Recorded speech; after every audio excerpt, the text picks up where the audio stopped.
ng Benefits Committee, pag-uusapan niya yung priority, yung mammogram, pre-mammogram at saka breast ultrasound. Kasi around July yan. Tapos, yung next pag-uusapan yung from 30% gagawin 50% na ang sasagutin ng PhilHealth sa mga hospital bills o medical bills ng mga pasyente, tapos ng mga member.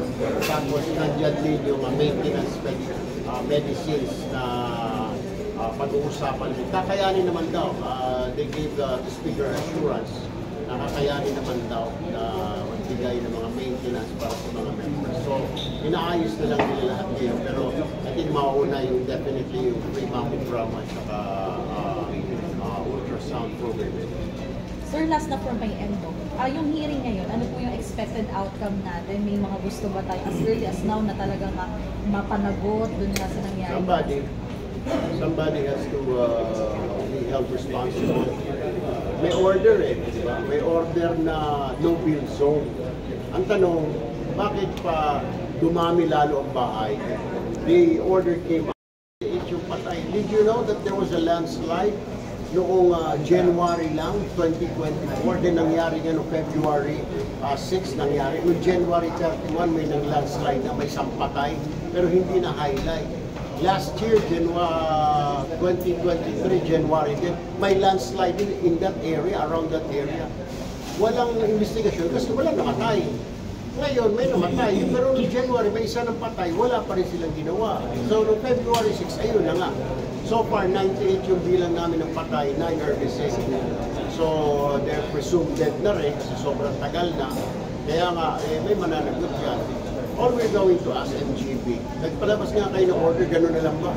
Bakit hindi ninyo siniguro na sinusunod yung order ninyo? And then we will also ask the LGU, bakit mayor? Bakit city council or municipal council? Municipal planning officer, municipal engineer, bakit? Maraming mananagot dito, Mela, because 98 yung patay, hindi naman natin pwedeng ipikit yan. Ang nakakainis pa, we found out because somebody wrote us a letter, yung mga katutubo. Yung katutubo doon, kasi naman nagsusumbong, meron daw doon sa ibaba ng bundok reservoir ng tailings, yung mga waste ng mining company, doon tinatambak. Pag nagiba yun, pag nag-earthquake, yung buhos ng tubig, bababa ulit din sa bayan. Tapos yung mga katutubo na pinalayas daw nila doon, hindi man lang binayaran. So sabi ko, what the? Diba? Pinalayas mo sa ancestral homes, puro pangako. Ngayon, ang masaklap pa, yung mga namatay, hanggang 200,000 na makuha. So is that the cost of one's life na ngayon? 200,000 na lang. Bawal ka nang magreklamo, bawal ka nang magdemanda, bawal ka nang magpa-interview. Pag nabigyan ka na ng 200,000. Fair naman yun, 200,000 na lang yung buhay tao. No, somebody has to be held responsible. Hindi lang isa, hindi lang dalawa.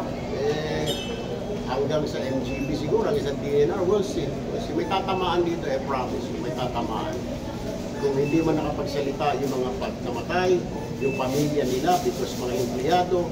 Pero I guarantee you, doon sa mga pamilya na biktima, ako ho ang if I have to go to the courts, pero siyempre tayo, legislative lang naman tayo, hindi natin trabaho yun. I will really look for someone to file cases in court sa mga government officials before the ombudsman. Salamat po.